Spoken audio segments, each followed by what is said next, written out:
Welcome to this episode of the C-Suite podcast, which is part of our internal communications series.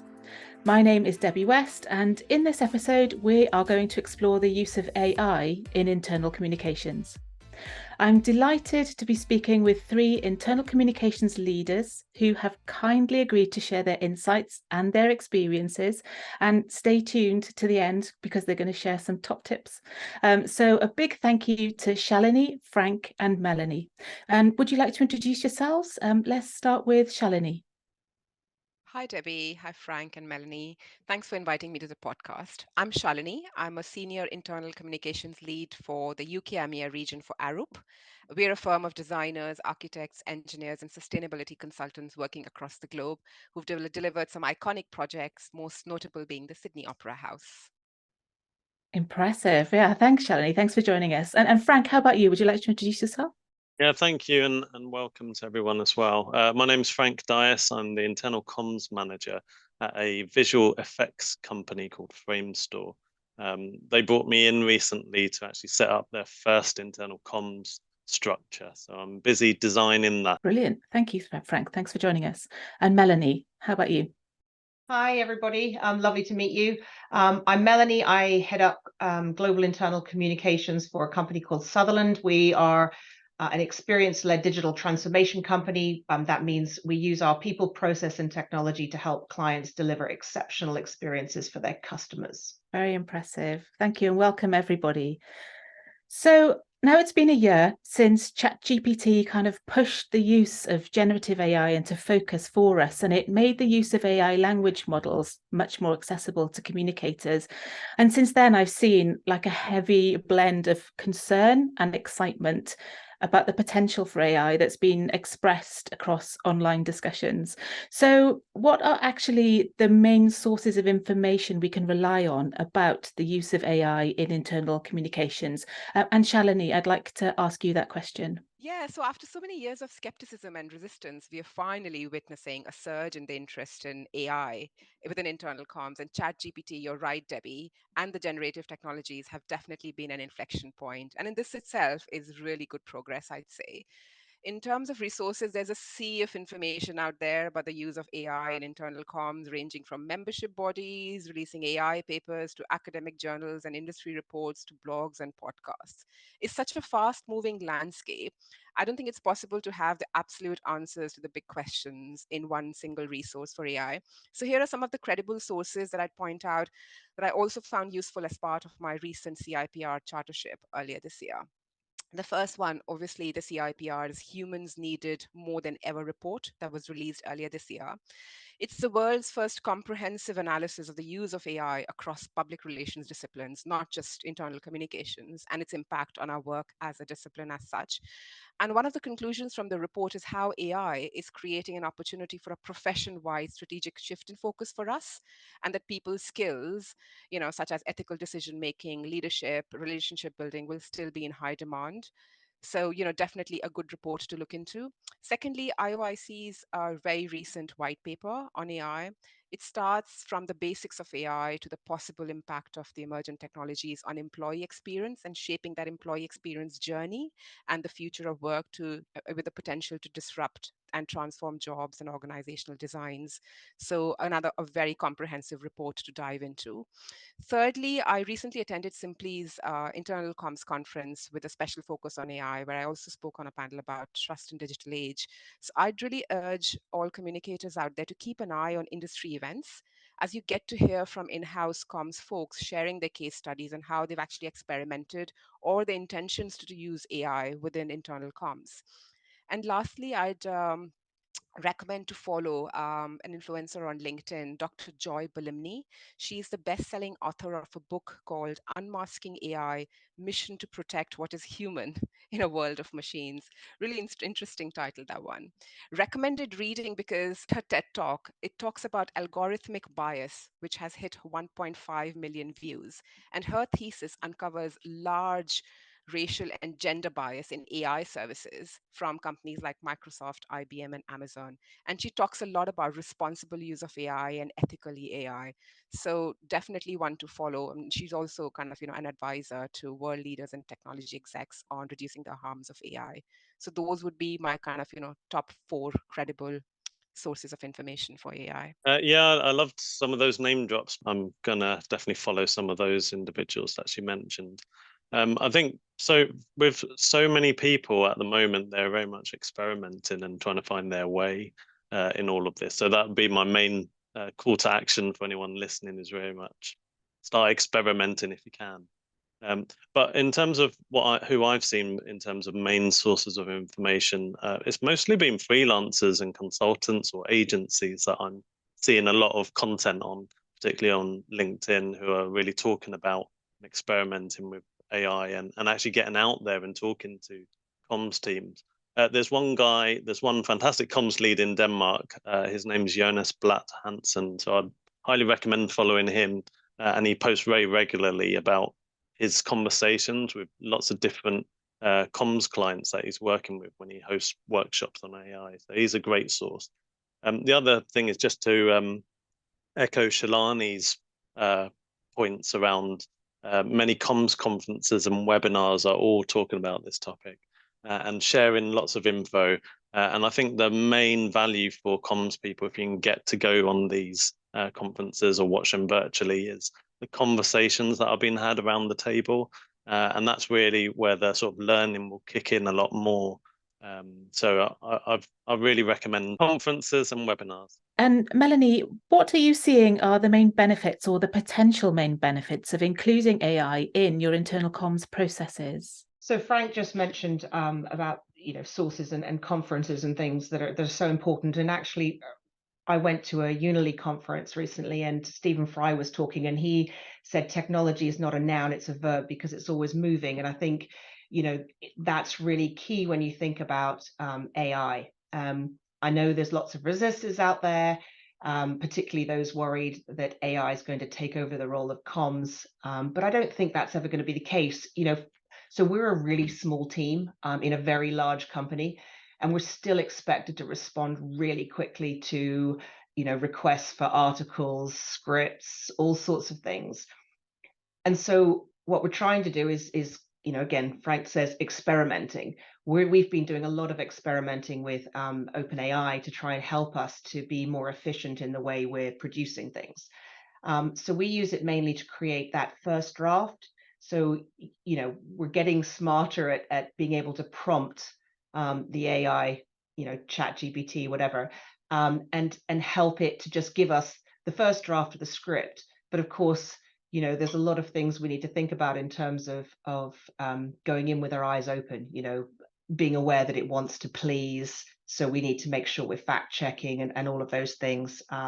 But really, I think it's easier to react. When you think about editing things, it's easier to react to something rather than craft from scratch. So in terms of helping us and speeding up how we're doing things and how we're producing things, it's a massive help for us. I'll just echo some of Melanie's points there. It's really important that we're at the center of anything that we're creating still. So we're still very much should be seen and in the mindset and behaviors that we're the owners and the creators of the final outputs. So that's definitely core in terms of getting your head around, is this something that's going to take my job? Because the reality is, as Melanie's highlighted, we're still very much the creators of the comms. People still come into us for advice, and there still needs to be that human touch of ownership, simply because businesses are made up of people. So that should definitely be core. In terms of how I've been using it and how it's benefited me and some of my previous teams is the efficiency that this technology can help us with. It's allowing me to get off the blank page for a lot of things. Now I've got all my sort of experience and lived experiences and my knowledge, but where AI can help is via prompting and asking the right questions and really fine-tuning those questions.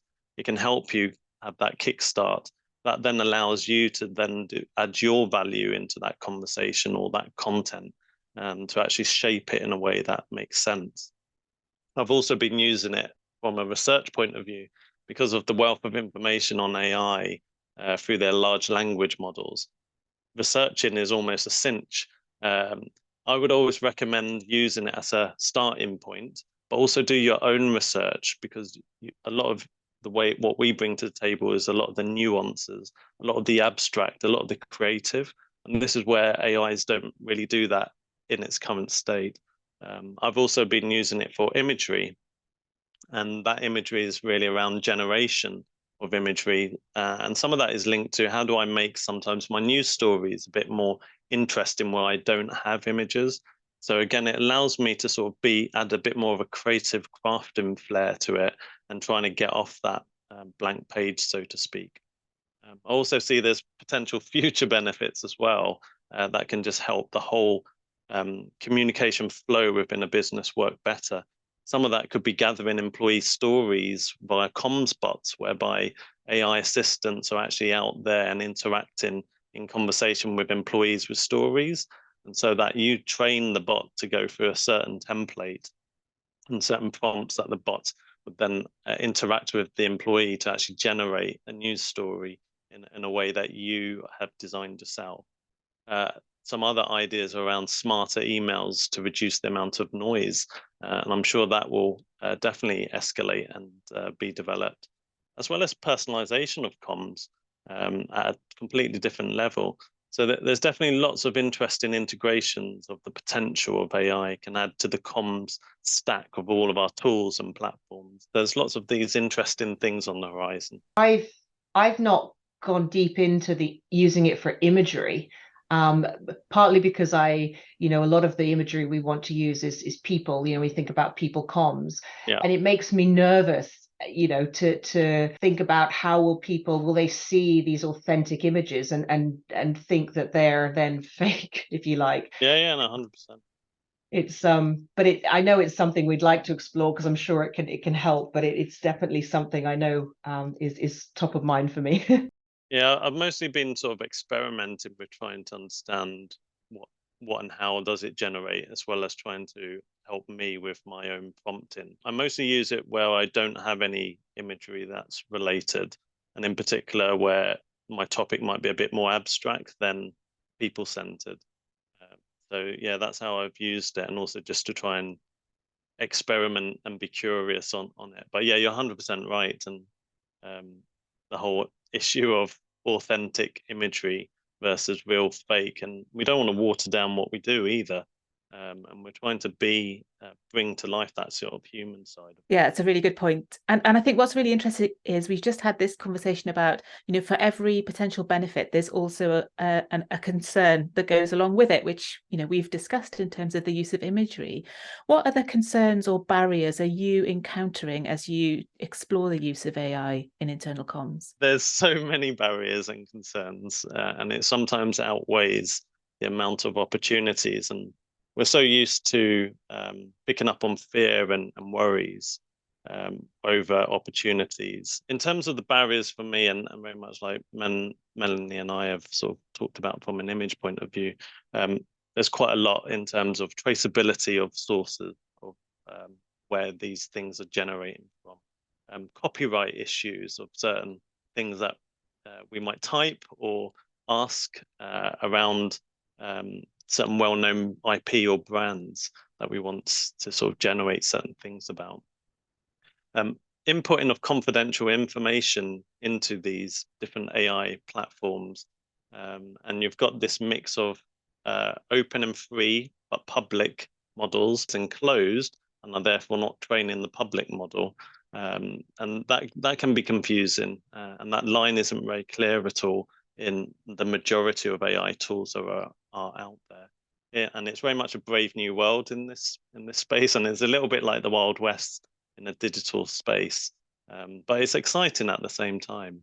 But businesses might not be able to see the full picture, and that's really where I think the concerns and barriers are. But this is where I think a lot of it comes down to ourselves, to train ourselves to be really super aware about having that awareness of all these different barriers and concerns, so that when we use these tools, we're going in there with our eyes open and having a much greater appreciation of it. And we should be asking ourselves many questions when we are using it and just doing that regular sense check. Yeah, absolutely. Melanie, I know this is something that you and I have discussed.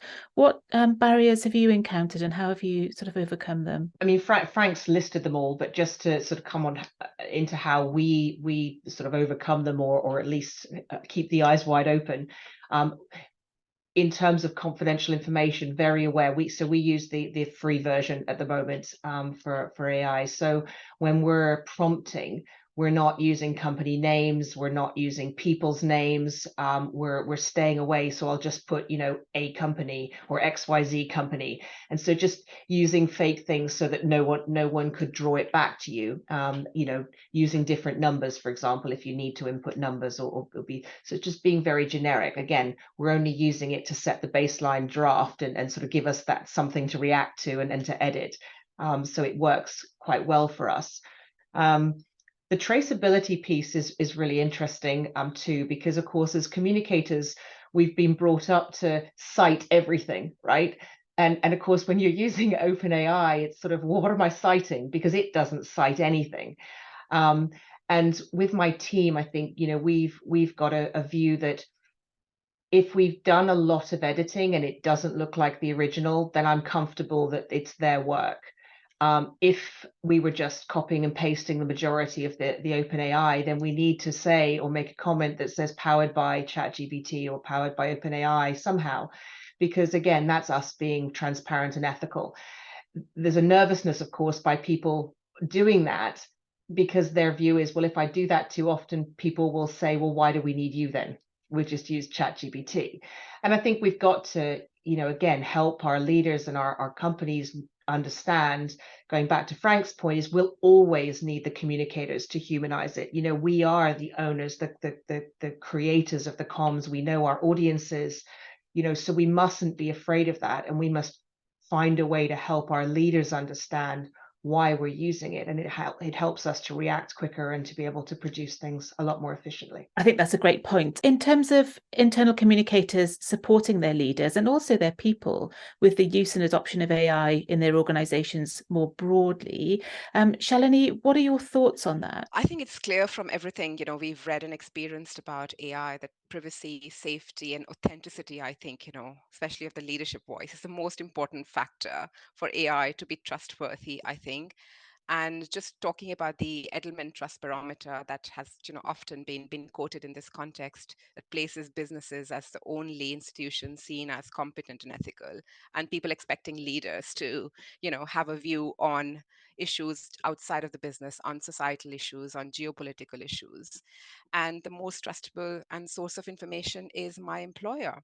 So as comms practitioners, I think we have a really important role to play in while working with our leaders to continue to maintain trust. I say maintain trust, because that's what the trust barometer is telling, that the trust is there in an increasingly digital world. So from my perspective, how do we do it? It's a formula that I often kind of talk about. It's the three aspects of of trust equation. Basically, it's just from a credibility, reliability, and intimacy perspective. While working with the leaders, make sure the messages that you're working on, what leaders are talking about, we are closing the say and do gap. So what we promise is what we deliver, and we are clear and transparent and honest with our people. So for example, we are not downplaying organizational challenges. Secondly, reliability aspect of it, the consistency of our comms narrative, the cadence of messaging, so people know what and when to expect, because mistrust is spreading wide and fast. There's so many sources of information out there this point of time, and lack of clarity always gives way to assumptions, and so the vicious cycle of mistrust begins. For example, people finding out their company information or a latest update from LinkedIn first, or their Insta first, before their leaders have talked about it. And lastly, I guess intimacy, which really says it's the constant reminder of our shared purpose and values at every stage of the employee experience. So we're all talking from the same hymn sheet. We have the line of sight to the same purpose and goals. And we know that familiarity, most importantly, is the strong base for building trust, because at the same time, we're making sure feedback loops are built in. for active listening by our leaders, because when we listen to the people, we know trust is higher, people tend to have more psychological safety, and this openness is where we know that people have the voices that can be heard and respected. They are then more likely to share their feedback and ask questions and explore and embrace new ways of working, including, the integration and adaptation of AI technologies, which is what as communicators we're trying hard to work with our leaders and businesses on. It's really funny though, because we're talking about authenticity and AI in the same sort of sentence. And, you think about, and I'm thinking about efficiency, and sort of my gut says, okay, great. Nowadays I could get a 20-second voice recording of my CEO, for example, or a video recording of my CEO, and I can then input a script, and then it looks like he's recorded that video. And so there's a challenge, isn't there, of are we building trust if people think your videos that you're producing aren't really the person? And do they know it's not really the person? And when do we tell them it's not really the person? So we have to have a fine balance, don't we, between the authenticity side of the building trust, but also where do we find those efficiencies in what we're producing? Going back to, if I'm allowed to use Stephen Fry as the example, at the Unily conference I was at, and Stephen Fry shared that he'd come across a documentary that apparently he narrated, and he didn't narrate it. And so, this whole piece around deep fake, but who knew? And so we've got to, it's happening out there, and we don't know what to trust. So when you see things come up saying narrated by Melanie Wheeler or whoever, and you suddenly think, I didn't do that. And internally, we have a massive responsibility to our people to be transparent with them and either make a commitment that will never happen. But then when you're pushed for time and your CEO says, well, could you just, do we do it or not? It's something I'm still toying with, and I'm not sure whether that's the right thing to do, because they want to do the messaging. They want to, they want to do the right things, give a message to their people, etc. But there's a time issue, and it's where do you balance that? And that's a really interesting point, because there's then the ethical consideration, versus authenticity. We've gone out in our organization just a couple of months back, when everybody was talking about ChatGPT, with guidance pointing people to our code of conduct, which specifically talks about ethical consideration and data governance, and really consider how the algorithm actually works, and educating people, because people don't often understand how it actually works. We often think about the output from ChatGPT and similar AI models, but it's actually what goes through behind, and the algorithms that produce these outputs. So we've gone out and we've said it's not that you don't use it, but just be mindful of the business integrity code of conduct and practice, confidential information, the digital technology and security part of it, and of course data privacy. And I think looking within, as internal communicators, we are very much bound to the ethical code of conduct of practice, as the membership bodies, the IOIC and CIPR, have laid out. So I guess it's when it comes to tough decisions, always think about the code of conduct and the ethical guidelines set out for us. It's a tough one, but it's what guides as professional practitioners. I think there's brilliant points there, Shalini, where us comms leaders have a real opportunity, because we've got a lot of that grounding in play in most of the work that we do. There's a real need, I think, of companies developing their principles in terms of its use, and making sure that all leaders sign off on that. And I think this is where there's a gap at the moment. As communicators who are experimenting and getting to know it, we've got an opportunity to actually shine in that space to really help develop AI principles. I think that's a great point. And Melanie, how are you approaching ethical considerations? I think Shalini said, we've got to get in early and drive this as part of our code of conduct.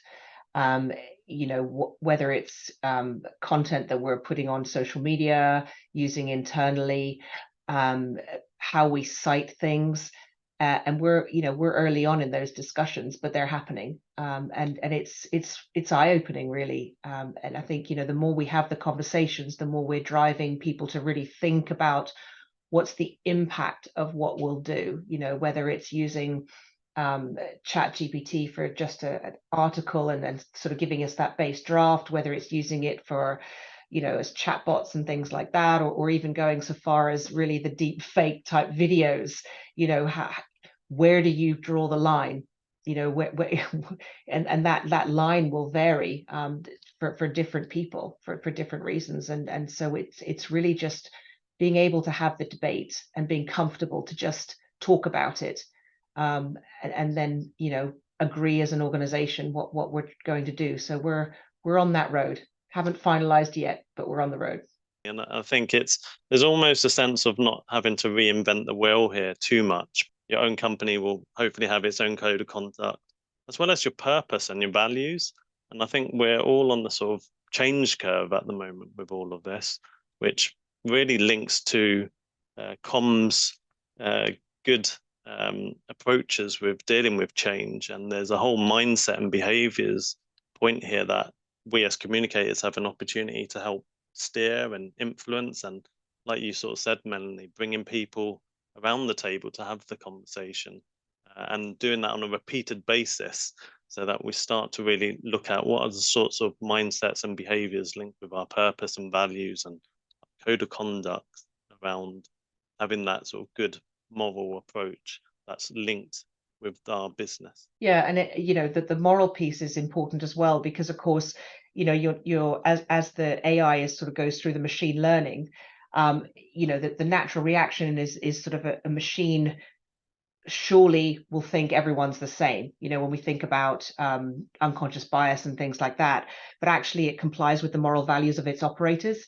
So as we're helping it to learn, we've got to make sure that we're ethical in how we're teaching it. And, if we're doing that, because otherwise, we're going to go down a road we don't want to be going down. Okay, so I'm interested to find out if any of you are building AI into your communication strategy explicitly, and have you managed to bring your AI plans to life through your strategy at all? I've only been at the place I've been at recently for the last 4 months. But one of the things I talked about with my manager when I joined was actually adding a role for internal comms around AI and building that into my draft strategy of it. We had a really good conversation about it, around what it is that comms would do around that. And one of the things he sort of got me to think about a lot more was trying to make it as business as usual, and actually sort of calling it out as a very specific aim of our strategy. Is that actually the right thing to do, to put it on that pillar, rather than actually baking it into normalizing it a lot more, and then building out my priorities associated with that to actually then do some work on AI, integrating it into an internal comms strategy. So I took that conversation to heart, and really what I've tried to do since is actually show and be open and transparent about my use of AI. And the way I've always positioned it has been to come back to that point of I'm the creator and owner of my content, but this is how I use AI to help enhance my content. And so I've always been open with different leaders I've worked with on different things. So one example is one of our officers was looking at move to a new building at a future stage.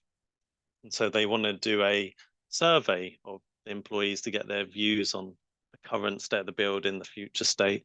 And so I have a lot of experience of that. But again, to recall my knowledge and maybe some of my past work would take me a little while. But I've got that knowledge anyway in general. So I use AI to help me to get off the blank page and give me a standard set of questions that most companies would be asking around this. So again, I make it very general, whereby I don't need to put details about the company I work with or any specific. All of that information is for me to own. So I was able to generate a set of questions, and then I just took that out from the AI, and then I worked with it offline and actually shaped it with all the nuances that I know that are then intrinsic to our business, to actually then shape it in a way whereby it's a lot more integrated and on message. And then I then work collaboratively with our leaders on that. And so I mentioned this to our CEO and our different leaders I've been working on this project for. And what I'm starting to see is leaders are associating me with using AI. And so I'm starting to build up trust with our leaders that I'm a first mover in it. And I'm actually showing them that it can be a way of partnering it with what you bring to the table as well. So that's how I'm sort of looking at trying to use AI within their sort of internal comms strategy, internal comms priorities, to actually get my foundations right, build up my credibility, and really help my leaders come to me with some of these different questions. And also another piece I'm working on this well is the narrative that we want to talk about AI within the business. And in particular, I'm working with different areas of the business at the infancy level at the moment because they're technical. Some of the work I do is technical, and they're developing work on AI and large language models and machine learning and some of the technical aspects that they do. So they brought me in to help them tell the narrative story that they want employees to connect with and understand. And so that's a journey campaign, effectively. So I'm trying to cut both sides of that, sides of the AI topic in terms of getting the foundations right and getting my credibility well understood, and also trying to help the business where it's relevant to them from a business commercial side. Thank you. That sounds like a really good model and approach to follow. So thanks for sharing that, Frank. Shalini, did you have any thoughts on using AI in your strategy or how it's playing out inside your organization? So there are AI sort of use cases within the business itself, as sustainability consultants, but not specifically, as mature thinking, as Frank has pointed out, which I'm quite impressed with in terms of internal comms. But what I would say is that, while thinking about sort of infusing it into your internal comms strategy, you're not on your own because there will be other functions who are already thinking about AI and who are possibly, more mature in the thinking from a use perspective. So, joining any cross-departmental AI workforces is really a good start. It's also, if you don't have an AI task force, think about establishing one. Why not just set up one? And, the more you learn and share ideas, the better. Because I'm already all thinking of starting one at my workplace with, with the internal communications, folks around across the globe. Because the more we can collaborate each other, the more we're talking about efficiencies and how we can, work together and scale up. I think, the way we work on various internal comms initiatives. And then, just to reinstate Frank's point about the trusted advisor and the strategic communicator hat on, just get involved at the start of projects to define the ethics and the use of AI guidelines. That doesn't take away anything from, what we do as communicators, but it only kind of, defines where we add more value. Yeah, great point. Really great point. So to close our discussion today, I really wanted you to share some advice for other internal communicators who may be just starting out in their use or experimentation with AI. So what are your top tips? Shalini, I'm going to ask you first. The top tip would be, most importantly, understand the basics of AI. The IOIC AI framework is absolutely comprehensive. It goes right from the basics of really, really teaching you, how the algorithms actually work and, what is AI and the different type of AI technologies out there. So I think that's really important because this knowledge will form the foundation for making informed decisions then about AI applications. So I think that would be the very, very first thing. And then, of course, out of other things that we've said in the podcast earlier, start small and experiment. It could be things like, using generate to generate catchy headlines or summaries of reports or presentations, and starting so small so that you get familiar with the technology and its capabilities. Because as you get familiar with the technology and capabilities, you can then start to define and make decisions about, what more can this do for us. Obviously, all this within the parameters of, the ethical guidelines, the considerations, and not disregarding, the data sort of governance in place for your organizations. So I think, baby steps, start small. And then, of course, like I said earlier as well, collaborate, join hands with other functions in your organizations, because more often than not, people are already thinking about, who else we can get together with. So why not, make a start, and, you do that as communicators. Yeah. Excellent. Thank you. Melanie, how about you? Building on that point of just getting involved in everything AI, I think, and partnering with teams across the business. I think it's a massive upskilling opportunity for communicators, not just in terms of upskilling in AI, but really taking time to learn about how to prompt well, and how to then refine and push it to, do more for you. So you can have a first draft, make it more concise, and you can really narrow it down so that you become more efficient. So I'd say go and learn everything you can about AI, play with it, really get involved. Excellent. That's great. Thanks so much.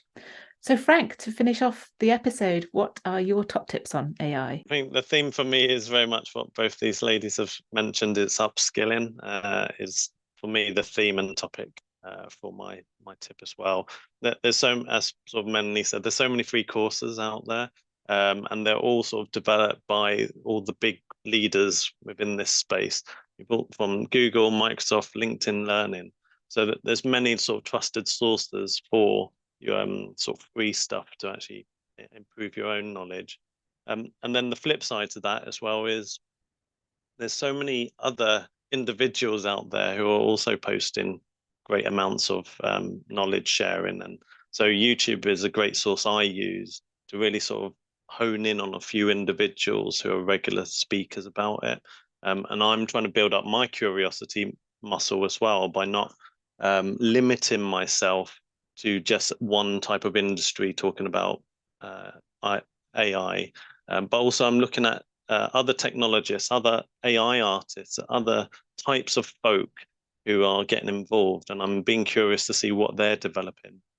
And that's helping me with my upskilling knowledge, is having such a wide ranging appreciation of how it's been used in not just in comms but elsewhere as well. And then my final point would be it's an opportunity as well for comms folk to connect with their learning teams, their training teams, and actually see whether you can help guide your business, if the appetite's there, to actually maybe set up a mandatory course on AI upskilling, which is very much around the basics. And then that's a great platform for you to then talk about, once it's been approved, your business principles in its use.